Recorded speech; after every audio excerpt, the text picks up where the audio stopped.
Les invito a abrir la escritura en el libro de Nehemías.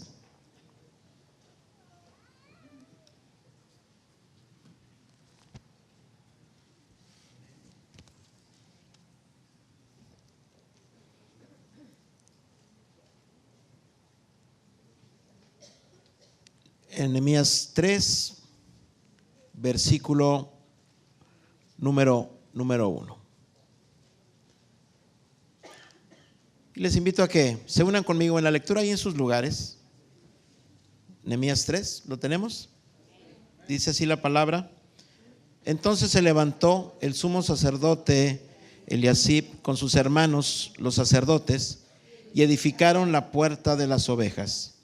Ellos arreglaron y levantaron sus puertas hasta la torre de Amea y edificaron hasta la torre de Hananil. Oremos. Señor, te damos gracias por tu palabra y te pido de una manera muy especial que hoy hables a nuestra vida y a nuestro corazón.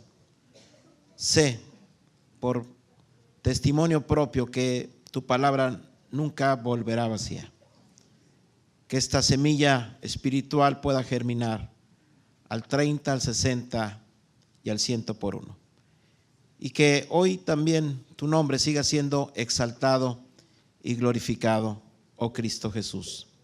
Amén. Amén. Muy bien, pues sentí en mi corazón desde la semana pasada tomar una temática para ir cerrando este año. Y creo que el mensaje que Dios nos ha estado dando en estos últimos meses tiene que ver con restauración. Y yo espero que esa palabra no sea una palabra que esté siendo muy trillada solamente, sino que sea una palabra con propósito. Y sé que ha sido el mensaje para este primer semestre de pastorado, pero no pienso seguir hablando mucho sobre ese aspecto, porque creo que hay otras cosas que también Dios nos estará marcando. Pero pongamos atención en estos últimos temas específicos de restauración, porque yo espero que nos esté dando un contexto y ese contexto también Dios lo pueda usar en nuestra vida para la sanidad del corazón y del alma de cada uno de nosotros. Y yo quisiera cerrar ese tema de restauración hablando un poco acerca del libro de Nehemías, y estaremos meditando antes del primer domingo de Adviento, que me parece que va a caer el primer domingo de diciembre.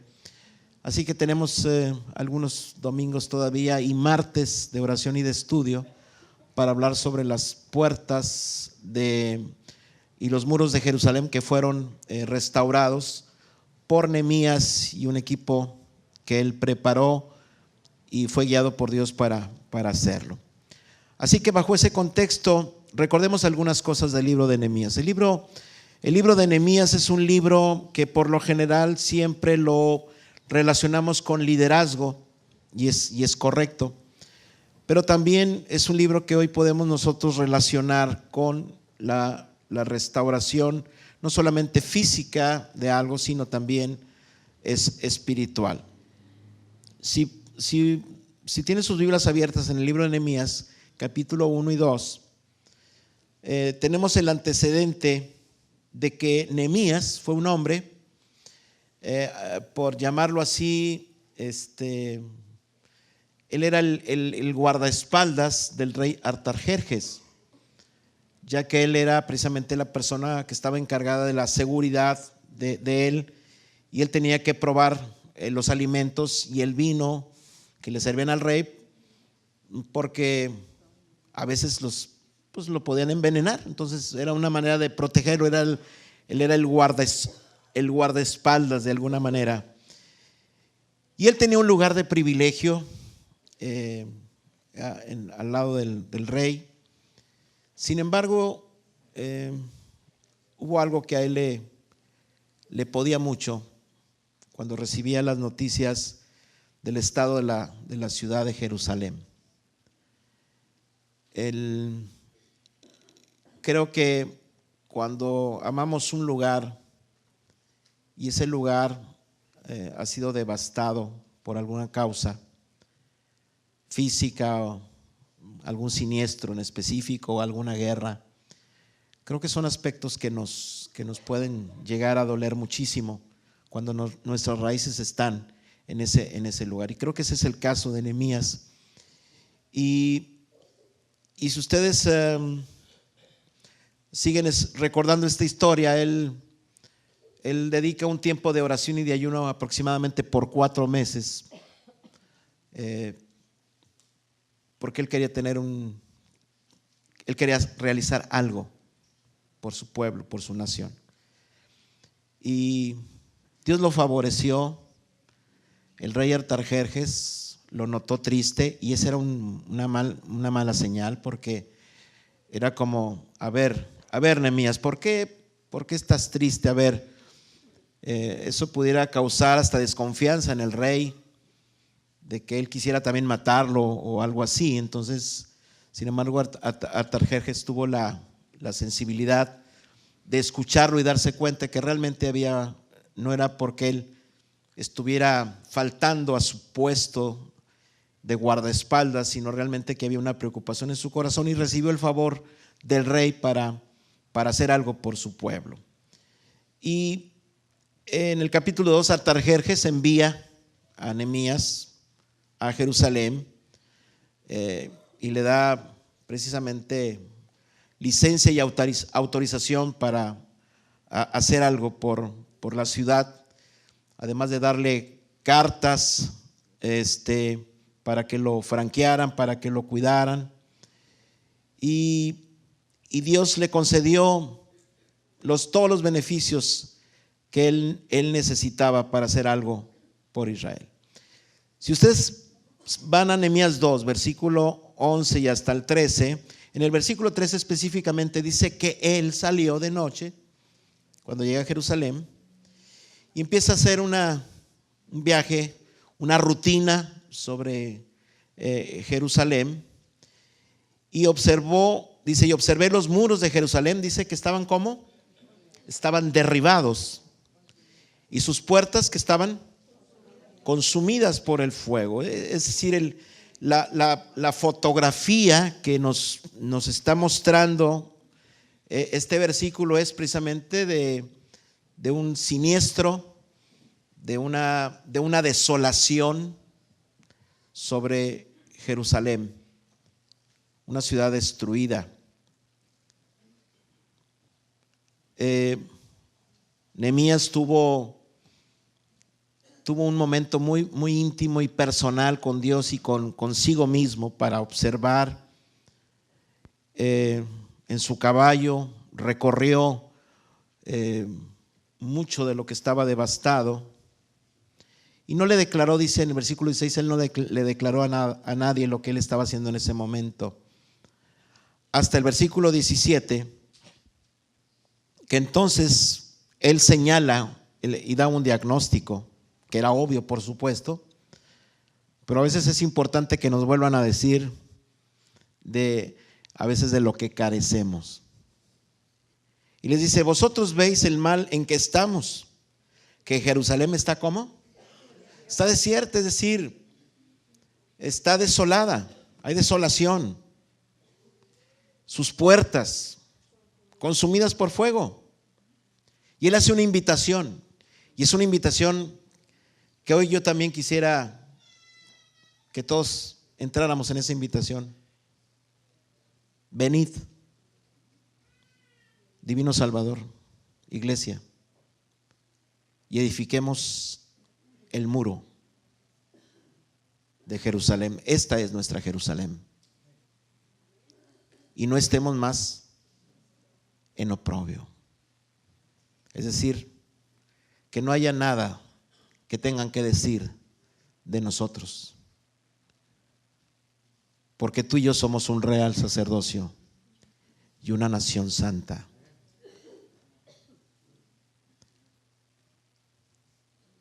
Nehemías les compartió las bondades de Dios. Dios ha sido bueno, sigue siendo muy bueno con nosotros. Y por esa razón podemos levantarnos y edificar, como dice el versículo 18, y que nuestras manos se esfuercen para el bien.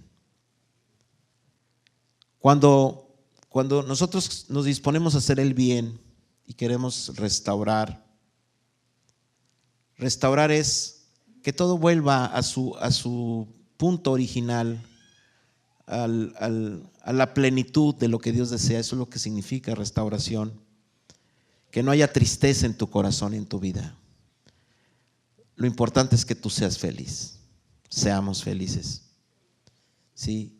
Y la única felicidad que podemos disfrutar está en Dios.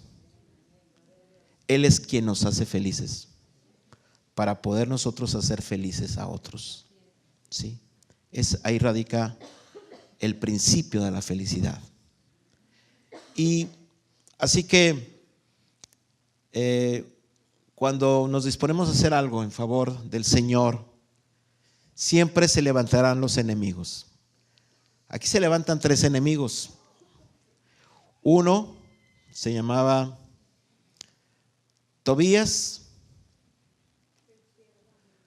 el siervo amonita. El otro era Sanbalat y Gesem, el árabe. Esos eran los 3 tristes tigres de la historia, que van a causarle mucho problema a Nehemías. Y creo que siempre todas las historias nos hablarán precisamente de esas personas que tratarán de desanimar, de destruir. El clásico: no lo lograremos. Esto no es para nosotros. Siempre criticando, no es la crítica constructiva, sino la crítica que destruye. La crítica es buena cuando construye, cuando edifica, cuando hace señalamientos que nos van a ayudar a crecer. Esa crítica es bienvenida. Pero la que destruye y la que habla por hablar sin un fundamento, entonces esa no nos sirve de nada. Y en el versículo 20 del capítulo 2 termina diciendo Nehemías en este episodio: el Dios de los cielos, Él nos prosperará, y nosotros sus siervos. ¿Sus siervos quiénes somos?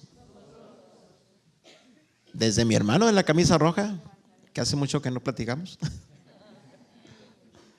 desde allá hasta Julieta, toda la iglesia, somos sus siervos, con un llamado para levantarnos y poder edificar y decirle a los enemigos: porque ustedes no tienen parte ni derecho ni memoria en Jerusalén. ¿Quién va a amar este lugar que Dios ha dado y bendecido? Los que son parte de esta Jerusalén, los que han hecho una decisión por Cristo y son parte de esta comunidad, son los que se van a levantar para edificar siempre. Que Dios los bendiga por esa decisión que han hecho.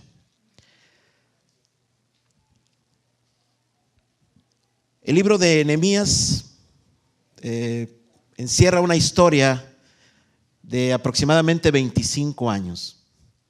Los primeros 7 capítulos nos hablan prácticamente de 52 días. Después del capítulo 7 encierra los 24 años y meses. Pero los primeros 7 tienen que ver con 52 días de una obra magistral e imponente que se realiza en muy pocos días. Nehemías, el nombre de Nehemías significa la consolación del Señor. Y eso precisamente viene a ser Nehemías para Jerusalén en esos 25 años. Un hombre de consuelo. Sí, y sabemos que el gran ministerio de la consolación proviene del Espíritu Santo, ya que Jesús dijo: os enviaré al Consolador, el Espíritu Santo. Así que podemos sacar esas conclusiones de que Nehemías fue un hombre ungido, guiado por el Espíritu Santo, con el propósito de consolar, ¿sí?, y edificar a una nación.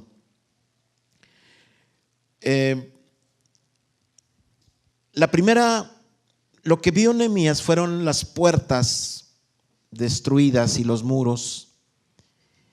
Y Jerusalén es una ciudad que está asentada en el monte de Sión. Y el estar amurallada precisamente significa delimitar el territorio. Tiene que ver también con el cuidado, con la protección. Y las puertas, de alguna manera, también no solamente son una entrada física, sino también una entrada espiritual. Jesús habló de que las puertas del infierno no prevalecerán contra su iglesia. Así que los accesos son muy importantes siempre.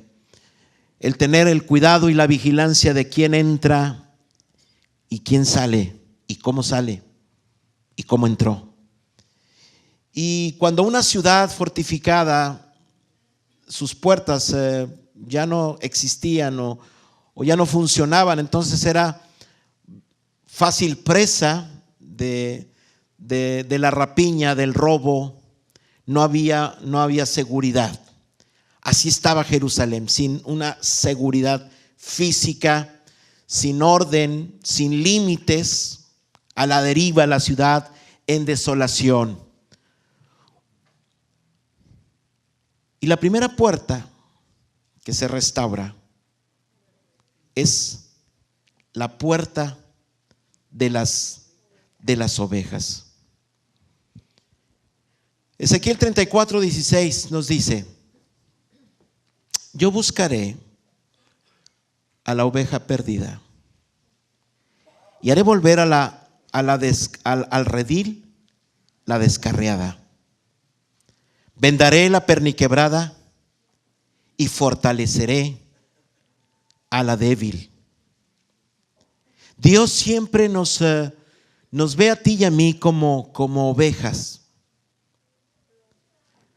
Dice el Salmo 100: entrad por sus puertas con acción de gracias, por sus atrios con alabanza, porque pueblo suyo somos y ovejas de su prado. Así que a mí siempre me ha llamado la atención que Dios nos compara como ovejas. Pero también las ovejas, tú y yo, tenemos cualidades. Y hay de ovejas a ovejas. Hay ovejas que parecen abejas más que ovejas. Hay ovejas que pueden parecer, no sé, más chivos que ovejas. Pero todo tiene remedio. Dios quiere que seamos ovejas de su prado. Estamos invitados a la escuela de Dios, a estar en sus prados, en esa universidad del Espíritu, para que Él forme en ti y en mí el propósito y cumplamos en su historia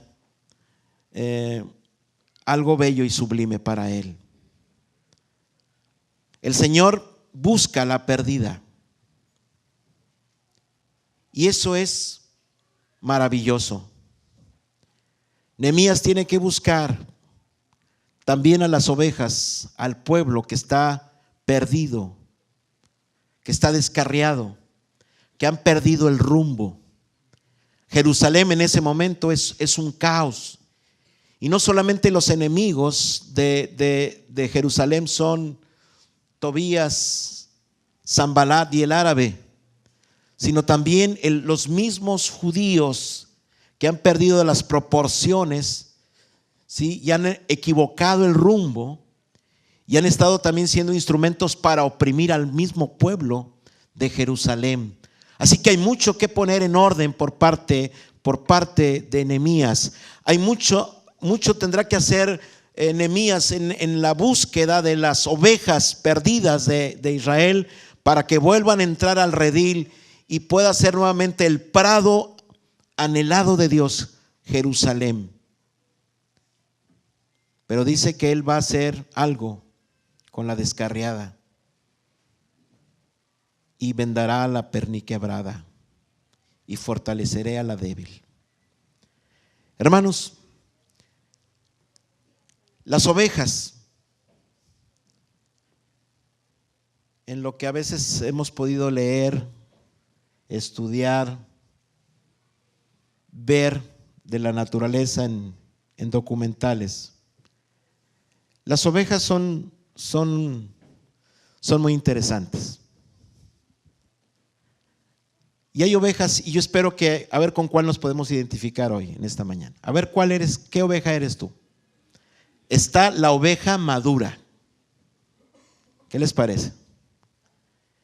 La oveja madura es la oveja que todo pastor quiere tener. Es la que va al paso del pastor. ¿Sí? No se adelanta, no se atrasa, no se esconde y no deja de venir. Va al paso. ¿Sí? ¿Cuántos se identifican con esa oveja? ¿Pueden levantar sus manos?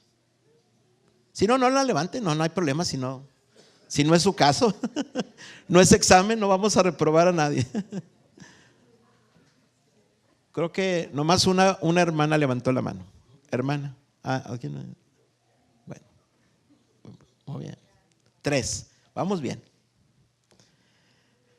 Esas van al paso. Pero están las otras ovejas, las que se adelantan. Sí, esas tiran para el monte, como dicen, ¿verdad? Y a veces tiene que ver precisamente con nuestra forma de ser, el carácter. Hay ímpetu, ¿sí? Todos sobre todo la gente que somos del norte, somos personas que actuamos, ¿verdad? Actuamos y después pensamos muchas veces, ¿sí? Al cabo es para el Señor, ¿verdad? Y siempre el Señor es el que tiene la culpa, pero bueno. Y así lo hacemos. A veces tiene que ver, y no es que lo hagamos a veces por algo malo, sino que es parte de nuestro hiperactivismo, nuestra hiperactividad, ¿sí? O a veces nuestro don de mando, o a veces estamos acostumbrados a dar órdenes, en fin, no sé, pueden ser tantas cosas. Y son las ovejas que se adelantan, ¿sí? Entonces, ¿qué es lo que hace el pastor de ovejas cuando ve una oveja que se adelanta? Le pone una piedra amarrada en la pata izquierda. En pocas palabras, es un freno para que baje la velocidad, ¿sí? Una piedra, un freno de mano, ¿verdad? Algo así. ¿Sí? Porque el pastor tiene que pensar en todo el rebaño, ¿sí? Marcar un ritmo, como las antiguas embarcaciones, las galeras, los galeones, las galeras, donde tenía que marcarle un ritmo a los que manejaban, a los que remaban. Había un tambor y un ritmo, un tiempo por tiempo, para que fuera uniforme y también no tuviera problemas la navegación. Eso es importante. Y a veces tenemos que visualizar el todo, porque a veces nuestra mirada solamente se concentra en lo que a mí me interesa, y dejo de ver el global. Y eso a veces nos lastima, porque pensamos que entonces lo que a mí me interesa no le importa a la iglesia. No se trata de eso. Tenemos que aprender a tener una visión global de las cosas, un todo. Así que a las que se adelantan, pues una piedra amarrada en la pata izquierda, es un freno. Están las otras ovejas, las que son lentas, ¿sí? Mientras unas son aceleradísimas, están el polo opuesto, las que son lentas. Y son las ovejitas que le piden permiso a una patita para poderla, y así le va pidiendo permiso a cada patita para moverse. Entonces, ¿qué es lo que hace el pastor? La golpea leve, le da un zape, en pocas palabras. Ándale, arriba. ¿Qué es lo que hacemos? Que a veces cuando el despertador no levanta a nuestros hijos o no levanta al esposo, ¿qué hace? Pues un golpecito a veces, ¿verdad? ¡Ey! Arriba. O la otra es amarrarla con otra oveja que va al paso. Ponerle una oveja madura y la amarra con ella para sincronizarla al paso. Existen las otras. Estas son las ovejas rebeldes. Son las ovejas que en su naturaleza se sienten únicas y suficientes, pero sus actitudes ponen en peligro al resto del rebaño. Y lo que hace el pastor es a ella sí darle un golpe detrás de la oreja, más fuerte, ¿verdad? Para que reaccione, ¿verdad? Y está trabajando constantemente con ella. Tenemos las otras ovejas que son las peleoneras, ¿sí? Las contenciosas, las de contienda. Esas se pelean constantemente. Les molesta hasta la respiración, ¿verdad? La mirada, el paso, la brisa que deja su garbo y su caminar, hasta eso molesta a la persona. Entonces, ¿qué es lo que hace el pastor de ovejas? Pues lo que hace es las amarra pata con pata hasta que aprendan a convivir juntas. Esa es la técnica. ¿Cuánto durará eso? No lo sé. Pero eso es parte de la técnica para trabajar con ellas. Están las otras ovejas, las que buscan los pastos ajenos, que no se satisfacen con los pastos donde los lleva el pastor, valga la redundancia. Y entonces, esto nos hace recordar lo que dice Isaías 53. Todos nosotros nos descarriamos como ovejas. Y entonces son las que se salen del redil, ¿sí? Son las que se salen a hurtadillas del redil. Y a veces hacen la invitación a otra para que vaya.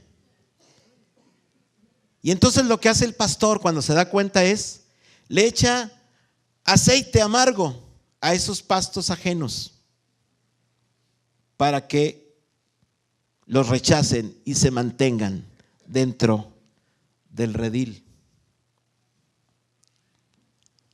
Ahora, yo tengo muy claro que hay muchos ministerios que nos pueden edificar. El problema es cuando ya se convierten en hábitos que no nos llevan a compromisos serios. Entonces es ahí cuando el pastor a veces tiene que, en el buen sentido, agüitar a la gente y decirle: oye, hermano, ese lugar donde estás asistiendo así y así, ¿qué es lo que piensa la oveja? No, el pastor es un envidioso, es que no tiene la unción de ese hombre, por eso piensa eso. No, la mirada del pastor, de un pastor, que es correcta, puede ver cosas que en ese momento la persona no vea. No ve, porque la oveja fácilmente se puede descarriar. Entonces la labor del pastor es pues echarle el aceite amargo a eso, ¿verdad? Mostrarle las cosas como son. Por supuesto, sin mentir ni decir cosas que no constan. Pero sí, los pastos ajenos pueden provocar indigestión y pueden provocar una forma equivocada en la vida espiritual. Hoy más que nunca, la falta de compromiso en todo, llámese trabajo, llámese familia, llámese iglesia, en relaciones, no hay compromiso. Se ha perdido esa parte. Pero tú y yo tenemos un compromiso. ¿Tu compromiso dónde está? ¿Dónde te alimentas espiritualmente? ¿En cuál? Entonces, ¿su compromiso dónde está? Aquí está. Si ese principio no lo cuidamos, entonces vamos a andar navegando. Y el problema es que arrastramos a más gente. ¿Sí? Y de momento no se ve el daño. Y nos quedamos con la euforia y la emoción del culto de una reunión, pero nada más. Pero creo que ha llegado el momento donde nuestro compromiso está aquí, en Divino Salvador. Amada iglesia, de grandes batallas, de grandes historias y de grandes momentos por vivir, está aquí. Y aquí es donde el Señor nos está restaurando. Y creo que también hay ovejas que se extravían, se alejan, se pierden. Hay ovejas que ya no están entre nosotros por alguna razón, justificada o injustificada, no sé cuál sea, pero nuestra labor será buscar y restaurar. Buscar también, hay ovejas que son inconstantes. Y las inconstantes tienen un poco de todo. Se adelantan, se atrasan, se pelean. Esas tienen de todo, las inconstantes. Y cuando un pastor de ovejas se da cuenta de ello, lo que hace es llevarla a la mesa, a una planicie, y ahí le quiebra la pierna. Se la quiebra. Por eso dice la lectura que hacíamos de Ezequiel, que él vernará la perniquebrada. Pero fíjense que cuando no la deja al 100%, la restaura de manera que va a quedar renca para toda su vida. Y se la va a cargar y la va a traer aquí. Pero cuando sane, va a cojear. Le quiebra el muslo y quedará coja. Algo así como lo que pasó con Jacob, cuando le fue descoyuntado el muslo. Y quedó renco para toda su vida. Porque el Señor hace eso, lo hace por amor. Porque todo tiene que ver con enseñanza. Todos estamos siendo enseñados de alguna manera por nuestro Dios. La puerta que se edificó es la puerta de las ovejas. Esta oveja, esta puerta, tenía que ser restaurada porque era el acceso de los rebaños que iban a ser también llevados a ser sacrificados al templo en Jerusalén, el templo que edificó Zorobabel. Ese acceso estaba bloqueado y se necesitaba limpiar, porque tiene que ver con la vida espiritual. Es el principio de la cruz. Hoy tú y yo somos las ovejas, lo recordamos. Yo no sé con cuál oveja nos estemos identificando en este momento. Tú y el Señor lo sabrán mejor. Pero lo importante es que somos las ovejas del Señor. Y Él nos da la oportunidad cada día de crecer y de corregirnos y de edificarnos. Todo tiene propósito en esta vida. Y la puerta de esta iglesia tiene que ser una puerta restaurada para las ovejas del Señor. Que en este lugar las ovejas, todas las personas que entran, puedan experimentar el principio de la cruz, el principio del evangelio, y entender que no nos avergonzamos del evangelio porque es poder de Dios para salvación primeramente. Lo más importante es que entren las ovejas a este lugar, y no importa cómo entre esa oveja. Puede ser una oveja rebelde, puede ser una oveja que se ha extraviado, una oveja que busca pastos ajenos, una oveja lenta, acelerada. No importa. Si el Espíritu de Dios está aquí, esa oveja será consolada y edificada. Esa es nuestra labor. Y para Nehemías fue importante que los sacerdotes, ellos recibieron esta enseñanza.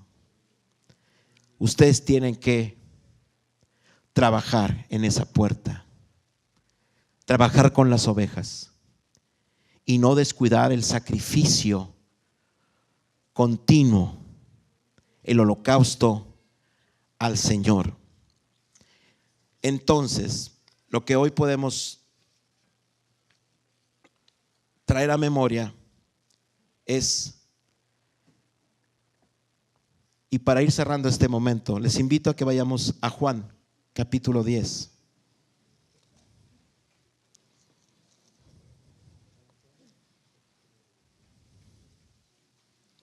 Juan capítulo 10, versículo 7.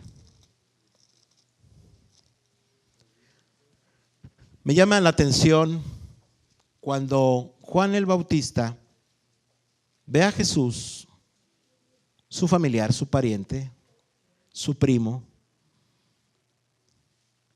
venir. Y Juan el Bautista dice: he aquí el Cordero de Dios que quita el pecado del mundo. ¿Por qué no dijo: he aquí la oveja de Dios que quita el pecado del mundo? ¿Por qué le dijo Cordero? Si ya Jesús en ese momento tiene 30 años. El Cordero es la cría de las ovejas. Es la imagen de la inocencia. Es alguien que depende de su obediencia y de un liderazgo. Cuando Juan el Bautista llama a Jesús el Cordero de Dios, yo me quedo sin palabras, porque me está definiendo lo que es Cristo Jesús en su esencia. Él es la pureza hecha carne. No hay mancha, no hay arruga. Él tiene una dependencia directa de su Padre. Bien dice Isaías 53, y lo vuelve a decir: como cordero fue llevado al matadero. Vuelve a usar la palabra cordero. Y no abrió su boca. Esa puerta que Nehemías restaura tipifica a Cristo mismo. En Juan 10, 7 nos dice: yo soy la puerta de las ovejas, dice Jesús. Él es el templo del Dios viviente. Uno mayor que el templo está aquí, lo dijo Jesús. Él es el templo de Dios. Él es la puerta, el acceso. Tú y yo no vamos a ser sacrificados. Él fue sacrificado.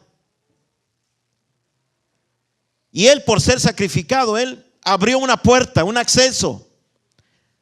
El velo del templo se rasgó en dos. Tenemos libertad para entrar al trono de la gracia del Señor. En los tiempos de Nehemías es una figura de alguna manera primitiva de lo que Jesús nos está diciendo aquí en Juan capítulo 10. La puerta de las ovejas. El acceso para salvación. Está preparado y restaurado. Los sacrificios no pueden perdonar nuestros pecados, ni la religión. Son figuras y símbolos solamente. Pero la persona de Cristo es esa puerta de las ovejas.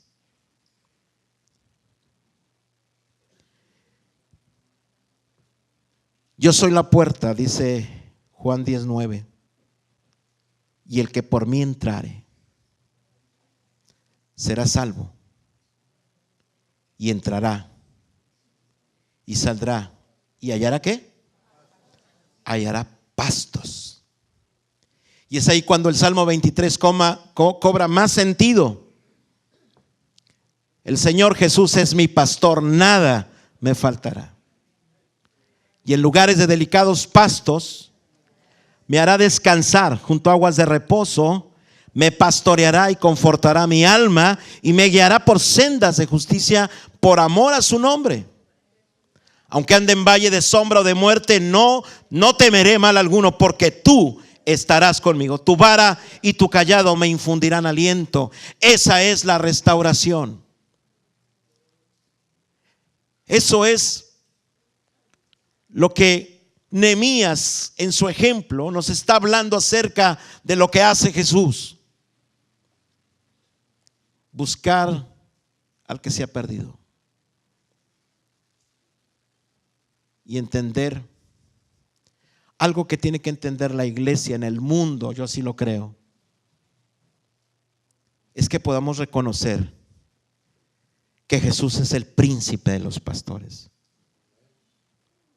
Él es el pastor de pastores, no es el hombre. Es algo que cuesta tanto a veces entender. Pero si Cristo está en tu vida, no necesitas otros pastos.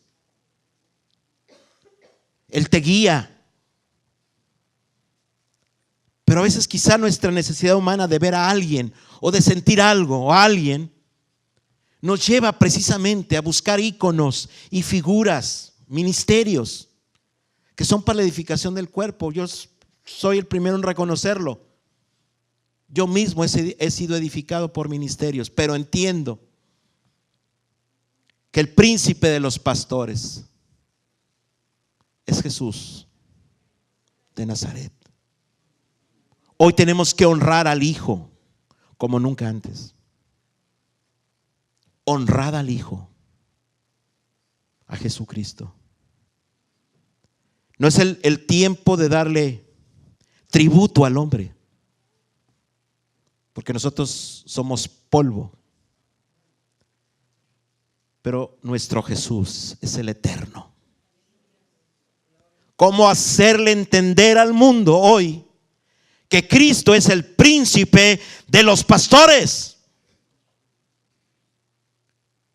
¿Cómo poder hacer un énfasis y hablar más de Jesús que de otra gente? Son aspectos que tenemos que llevar a una introspección espiritual fuerte en este tiempo.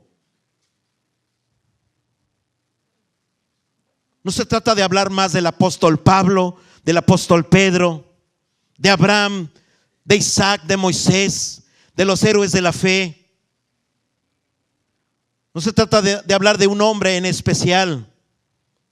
El nombre que debemos de estar recordando más constantemente es el nombre de Jesús de Nazaret. Revisemos nuestro léxico cada día, nuestro vocabulario. Hablamos de Jesús. Sabemos de Él como buen pastor. ¿Sabes qué le gustaba comer a Jesús? ¿Sabes de qué hablaba Jesús? ¿Sabes sus gustos, sus costumbres? ¿Sabes dónde nació Jesús? ¿Dónde hizo su ministerio? ¿Cuántos milagros hizo? Las cosas que dijo. ¿Conoces su sermón magistral, el sermón de la montaña? ¿Qué tanto conocemos de Jesús? ¿O solamente es el nombre de Jesús? Creo que hoy es un buen momento en estos tiempos tan difíciles donde la maldad está aumentando, que Jesús nos está invitando. Yo soy la puerta. ¿Quieres conocerme? Entra. No solamente busques la salvación, conóceme. Descubre lo maravilloso que es Jesús.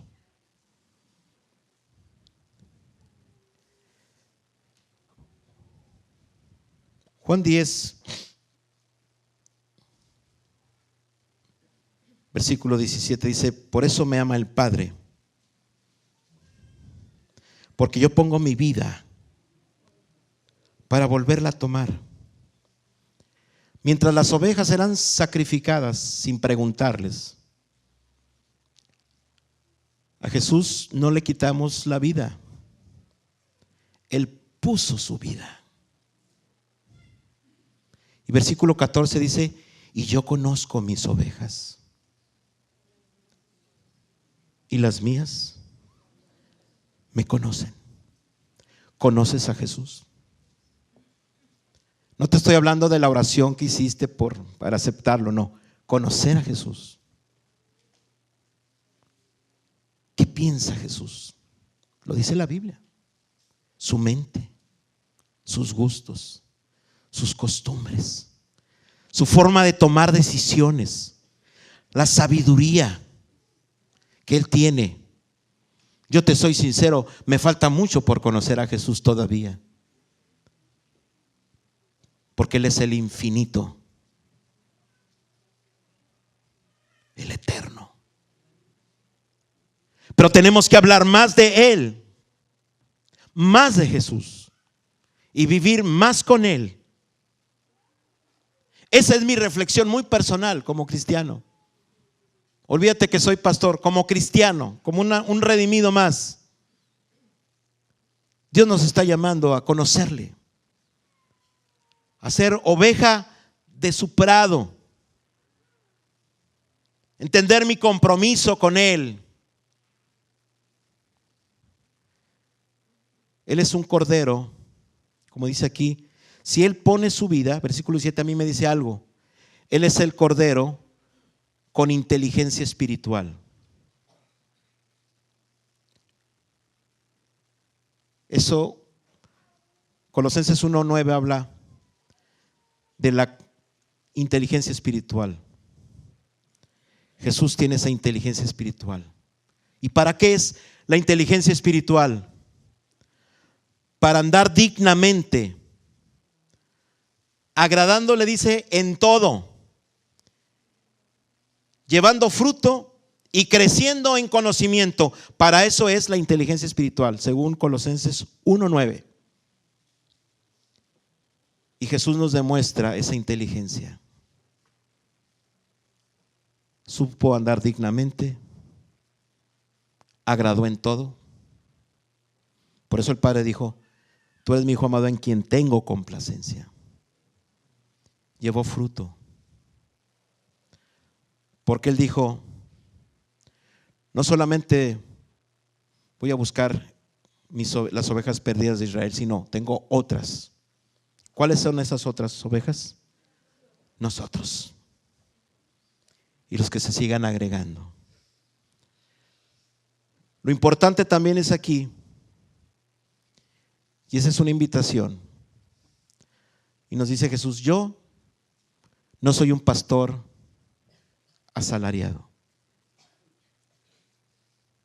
Porque cuando eres un asalariado, entonces ves venir el peligro y te vas. nosotros tenemos un ministerio donde tenemos que estar por encima del salario todavía. El llamado es dar la vida hasta por las ovejas.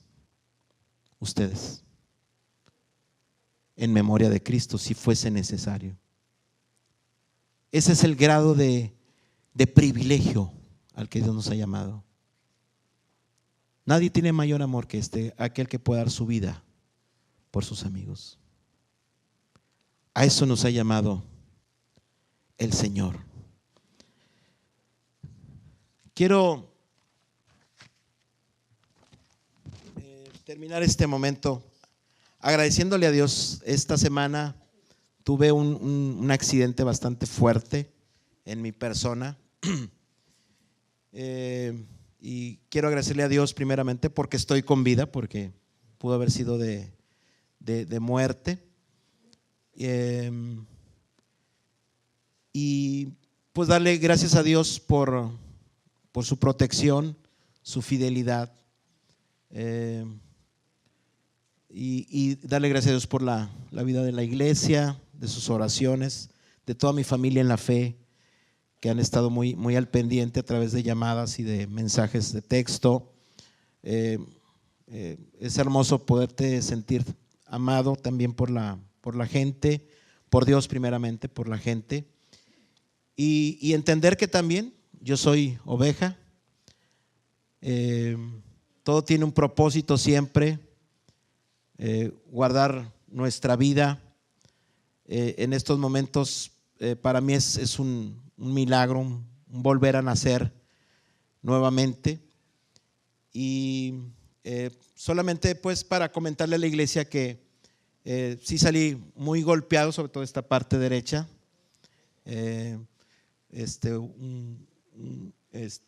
Gracias a Dios no hubo fracturas, las bolsas de aire salieron, entonces fueron los que me golpearon. Algunos esguinces cervicales, aquí muy dañada esta parte, pero gracias a Dios sin fractura. Y hoy sentí en mi corazón poder estar aquí para agradecerle a Dios la vida, la salud, y porque sé que vamos por buen camino. Vamos por buen camino, y darnos cuenta de lo frágiles que somos también. Eso siempre es importante, y que todas las cosas nos ayudan a bien. Fui rodeado de mucho amor en ese momento, de mucho cuidado, mucha atención. Así que la verdad puedo darme cuenta y decir: el Señor es mi pastor, nada me faltó. Y aunque andes en valle de sombra o de muerte, no temeré mal alguno. De repente en el carro así vi como mucho blanco, dije: ya llegué al cielo. No, hombre, ¿cuál cielo? Todavía estaba aquí era el polvo de las bolsas, ¿verdad? Dije, bueno. Pero bueno, por un momento creí que ya estaba en el cielo. Pero bueno, pero le doy gracias a Dios porque creo que hay mucho todavía que el Señor quiere que hagamos. Yo iba a visitar a una hermana mía que está en una fase terminal de cáncer. Yo iba para Torreón y bueno, ahí surgió antes de entrar a la autopista para ir hacia Torreón, fue la situación de un cerrón de un carro y impacté con un muro de contención de concreto de frente, ¿verdad? Entonces sí fue un golpe bastante fuerte, y gracias a Dios que los podemos estar contando. Pero hoy estamos aquí, gracias a Dios, un día más, y soy una oveja también del Señor. Así que todo lo que el Señor también me pueda estar enseñando, bien recibido también por parte de Él. Pero hoy pues quise estar aquí para agradecerles. Me dijeron que no debía estar aquí, debía estar en reposo. Me porté mal hoy, pero bueno, espero en esta semana poder descansar y tener una revisión médica todavía el martes. Pero estoy bien, quería también que lo supieran, y agradecerles todo el cariño y las oraciones de ustedes, que han sido muy vitales en este tiempo. Así que hoy, al analizar esta puerta de las ovejas, yo quiero que se lleven esto en su corazón. Estas puertas son precisamente el deseo de Cristo, que las puertas de este lugar sean un símbolo perfecto de lo que Él es. Él es la puerta. Y que muchas ovejas puedan entrar aquí, se puedan también restaurar, y que cada quien pueda hacer lo que tenga que hacer para que el mover de Dios en este lugar no se detenga. ¿Sí? Le doy gracias a Dios por la vida de ustedes, porque veo tanto talento, tantos dones, tantas capacidades, que yo creo que solamente lo que necesitamos, como siempre, es que la dirección de Dios no falte en nuestras vidas para hacer lo que tenemos que hacer. Esta puerta de las ovejas revela el principio de la cruz, como se los he dicho, que implica hacer morir el yo y los frutos de la carne para que el hombre pueda nacer de nuevo. Así comienza la restauración. Les doy un abrazo con todo mi cariño y con todo mi amor. Los bendigo, que hoy puedan tener un momento especial en la casa, en sus casas, con sus familias, al compartir los alimentos, al seguir meditando, ¿por qué no?, en la reflexión de la palabra, que siempre será el mejor nutriente para nuestro cuerpo y alma. Y que en esta semana también, donde celebramos la acción de gracias, creo que hay tantas cosas por qué dar gracias, que pueda ser también un momento de testimonio muy, muy especial el próximo jueves, porque dice la Biblia, debemos dar gracias a Dios en todo y por todo. Vamos a estar puestos en pie, amados hermanos. Dios les bendiga, gracias. Y que el nombre de Jesús siga siendo conocido y exaltado. Conoce a Jesús más, profundiza más en su vida y conoce más de Él, más de su biografía inclusive. Creo que vale la pena hacerlo. Señor, te damos la honra y la gloria que mereces recibir. Gracias por esta oportunidad y privilegio de poder predicar tu palabra. Y yo también, Señor, lo confieso y lo declaro, te necesito tanto y dependo tanto de ti, que sin ti no hay razón para vivir, pero tú le das propósito y sentido a mi vida. Señor, hoy te rogamos también que bendigas a cada familia de nuestra congregación y a toda nuestra familia en la fe, donde quiera que se encuentren en este momento. Pido que los bendigas, los protejas, nos guardes de todo mal, Señor, y que nada ni nadie interrumpa el propósito que tú tienes para nuestras vidas. Señor, que este lugar sea como el estanque de Siloé, un lugar, Señor, de sanidad, de esperanza, un lugar, Señor, donde siempre el nombre de Jesús siga siendo predicado. Y hoy, con todo mi corazón, te pido que en este lugar siempre se predique sobre Jesús de Nazaret, que nunca se deje de recordar que Él es el príncipe de los pastores, que Él es la puerta que el Padre tuvo que enviar para que las ovejas puedan ser restauradas en su vida y en su salvación. Gracias por este gran regalo y gracias por el don de la vida que nos has dado hasta el día de hoy. Ahora, Señor, que la gracia de Dios Padre, Dios Hijo y Dios el Espíritu Santo sea con cada uno de mis hermanos y sus familias. Pedimos bendición por México, por Israel, por los Estados Unidos de Norteamérica, Señor, por todas las naciones del mundo. Que tu paz, que sobrepasa todo entendimiento, esté hoy, Señor, siendo derramada en momentos tan difíciles, e imploro que derrames sobre nosotros y desarrolles más en ti, oh Cristo Jesús, nuestra inteligencia espiritual para hacerlo agradable a ti, para llevar fruto abundante y para crecer en conocimiento.